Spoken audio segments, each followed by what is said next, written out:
మనం చర్చించుకోబోయే జీవన సమస్య నీరసం. కొంతమందిని మనం చూసినట్లయితే ఎప్పుడు చూసినా నీరసంగా నిస్సత్తుగా కనిపిస్తూ ఉంటారు. అసలు ఎప్పుడూ ఇలా నీరసంగా ఉండటానికి కారణాలు ఏమిటో వివరిస్తారా అండి? నీరసం ఇది సాధారణంగా చాలామంది చెప్పే సమస్య. అయితే ఇది ఎందువల్ల వస్తుంది అని ప్రశ్నిస్తే అసలు సమాధానమే ఉండదు. ఎందుకంటే నేను అన్నీ బాగానే తింటాను, అన్నీ బాగానే ఉన్నాయి, బాగా ఆకలి అవుతుంది, బాగా విరేచనకి వెళ్తాను, బాగా నిద్రపోతాను, ఇవన్నీ ఉన్నా సరే నాకు నీరసం ఉంటుంది అంటున్నారు. దీనిలో చాలా రకాల కారణాలు ఉన్నాయి. ప్రధానంగా వాళ్లకు తీసుకున్న ఆహారం జీర్ణమైన తర్వాత జీర్ణ రసాలు సక్రమంగా వంట పట్టకపోతే అవన్నీ వృధాగా బయటికి వెళ్ళిపోతున్నట్లయితే తప్పనిసరిగా వాళ్లకు నీరసం అనేది ఆహ్వానించేస్తుంది. ఇక మన ఆహారంలో పోషకాంశాలు ఉండేవి శరీరానికి అందకపోగా ఇవి ఒక్కొక్కసారి సక్రమంగా శరీరానికి అనుకూలంగా తయారు కాకుండా అలాగే ఉండిపోతుంటాయి. సరిపడినంత గాలిని శరీరం తీసుకుంటేనే, అన్ని కణాలకు సరిపడినంత గాలి అందితేనే ఆరోగ్యకరంగా ఉండగలుగుతారు. అలాగే కాలేయం కూడా సక్రమంగా పనిచేసి మొత్తం శరీరానికి రక్త సరఫరాని అందజేసి ఏ ఏ పనులు నిర్వహించాలో వాటన్ని సక్రమంగా నిర్వహిస్తేనే ఈ సమస్య రాకుండా ఉంటుంది. ఎందుకంటే మన శరీర నిర్వహణ ఎక్కువగా కాలేయమే చూస్తుంటుంది. ఇక గుండె రక్త సరఫరా సక్రమంగా చేస్తున్నట్లయితేనే మనకు ఎలాంటి ఇబ్బంది ఉండదు. దీనికి నరాలు ఇవన్నీ బలంగా ఉండాలి. వీటిల్లో బలహీనత ఉన్నా సరే శరీరానికి సరిపడినంత రక్తం అందక ఈ యొక్క సమస్య వస్తుంది. సుబ్రహ్మణ్యం గారు, కొంతమందికి లో బీపీ వచ్చినప్పుడు కూడా కళ్ళు తిరిగి పడిపోతూ ఉంటారు.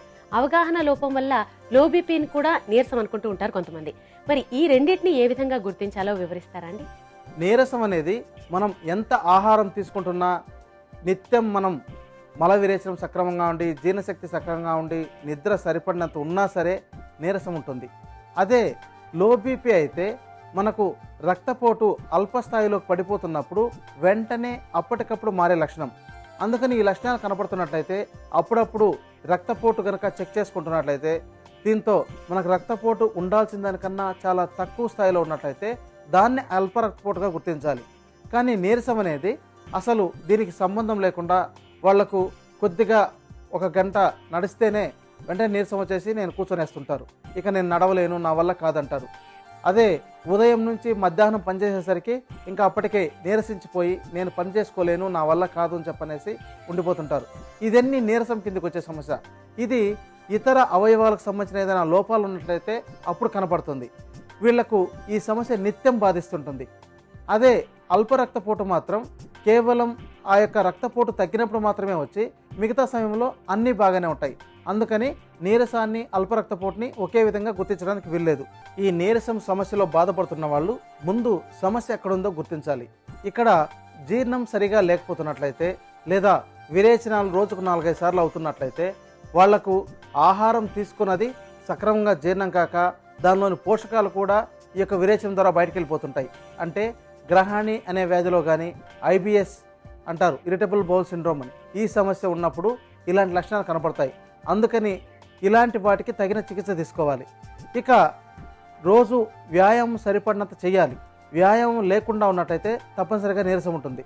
అలాగే శరీరానికి సరిపడినంత ఆక్సిజన్ అందకపోయినా ఈ సమస్య వస్తుంది.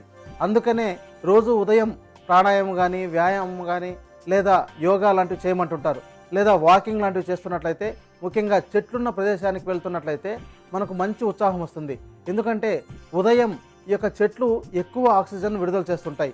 అంటే రాత్రంతా కార్బన్ డైఆక్సైడ్ని తీసుకొని ఉదయం పూట అంటే పగలు ప్రారంభం అవుతుండగానే ఆక్సిజన్ విడుదల చేయడం వల్ల ఎక్కువ మోతాదులో ఆక్సిజన్ వస్తున్నట్లయితే దాన్ని పీల్చుకోవడం ద్వారా ఈ యొక్క సమస్య మనకు తగ్గిపోతుంది. ఇక ఆహారాల్లో సాధారణమైన మనం శాకాహారం తీసుకున్నా సరే మంచి శక్తినిస్తుంది.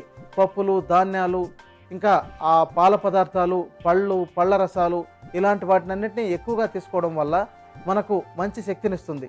ఇంకా స్టోర్డ్ ఫుడ్ అంటే వాటిలో జీవశక్తి చనిపోయి ఉంటుంది. ఆ జీవశక్తి ఉండని పదార్థాలను తీసుకుంటున్నట్లయితే కేవలం కడుపు నింపుతుందే కానీ మనకు శక్తినివ్వదు.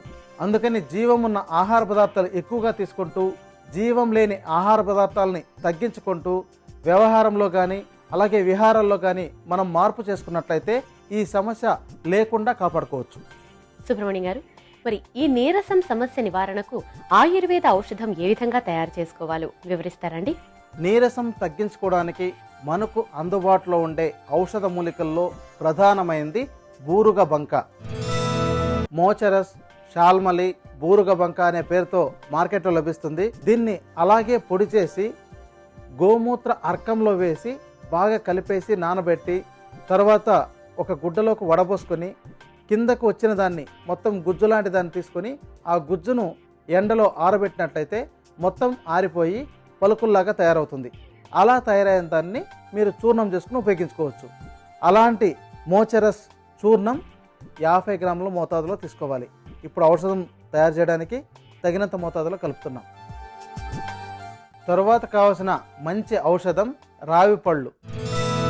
రావి పళ్ళు మనకు నీరసం తగ్గించడమే కాకుండా మనలోని దోషాలను కూడా తొలగించగలుగుతుంది. అంత మంచి ఔషధం ఇది. అందుకని మీరు ఈ రావి పళ్ళను స్వయంగా సేకరించుకోండి. చూడండి, ఈ రావి పళ్ళను సేకరించుకునేటప్పుడు ఈ యొక్క గుత్తులుగా ఈ విధంగా వస్తుంటాయి. వీటిని ఒలిచి మనం ఆ పళ్ళను మాత్రమే తీసుకొని వాటిని వీలైతే ఇలా మధ్యలో కోసి ఆరబెట్టినట్లయితే తొందరగా ఎండిపోతుంది. తర్వాత చూర్ణం చేసుకోవాలి.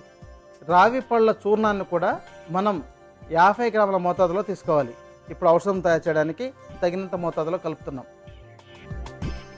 తర్వాత కావాల్సిన మరొక ఔషధం మర్రి పళ్ళు. వాటిని కోసి చిన్న చిన్న ముక్కలుగా చేసి ఎండబెట్టి చూర్ణం చేసుకోండి. ఇలా కాయల్లాగా అయితే ఎక్కువ సమయం తీసుకుంటుంది ఎండడానికి. అలా తయారు చేసుకున్న చూర్ణం 50 గ్రాముల మోతాదులో తీసుకోవాలి. ఇప్పుడు ఔషధం తయారు చేయడానికి తగినంత మోతాదులో కలుపుతున్నాం. తర్వాత కావాల్సిన మరొక ఔషధం బోడసరం. చెట్టు మొత్తాన్ని తీసుకొని చిన్న చిన్న ముక్కలుగా కత్తిరించేసి నీడన ఆరబెడితే 4-5 రోజుల్లో బాగా ఆరిపోతుంది. తర్వాత దంచి చూర్ణం చేసుకోవాలి. అలా తయారు చేసుకున్న చూర్ణం 50 గ్రాముల మోతాదులో తీసుకోవాలి. ఇప్పుడు ఔషధం తయారు చేయడానికి తగినంత మోతాదులో కలుపుతున్నాం. దీని తర్వాత కావాల్సిన మరొక ఔషధం పాత బెల్లం. పాత బెల్లాన్ని ఇక్కడ 100 గ్రాముల మోతాదులో తీసుకొని కలుపుకోవాలి. ఇప్పుడు ఔషధానికి తగినంత మోతాదులో కలుపుతున్నాం. ఇలా ఔషధ మూలికల చూర్ణాలన్నింటినీ కలిపి ఒక కల్వంలోకి వేసి బాగా నూరాలి. మెత్తగా నూరిన తర్వాత గుడంలాగా పొడి పొడిగా తయారవుతుంది. ఇలాంటి ఔషధాన్ని తయారు చేసుకుని ఒక గాజు సీసాలో దాచుకొని రోజు ఉదయం సాయంత్రం 1 స్పూన్ చూర్ణాన్ని నోట్లోకి వేసుకొని చప్పరించి నీళ్లు తాగాలి లేదా పాలు తాగాలి. ఇలా నిత్యం చేస్తున్నట్లయితే మీకు నీరసం తగ్గిపోయి మీ యొక్క శక్తి బాగా ఎక్కువ అవుతుంది. అంటే ఉత్తేజితంగా తయారవుతారు.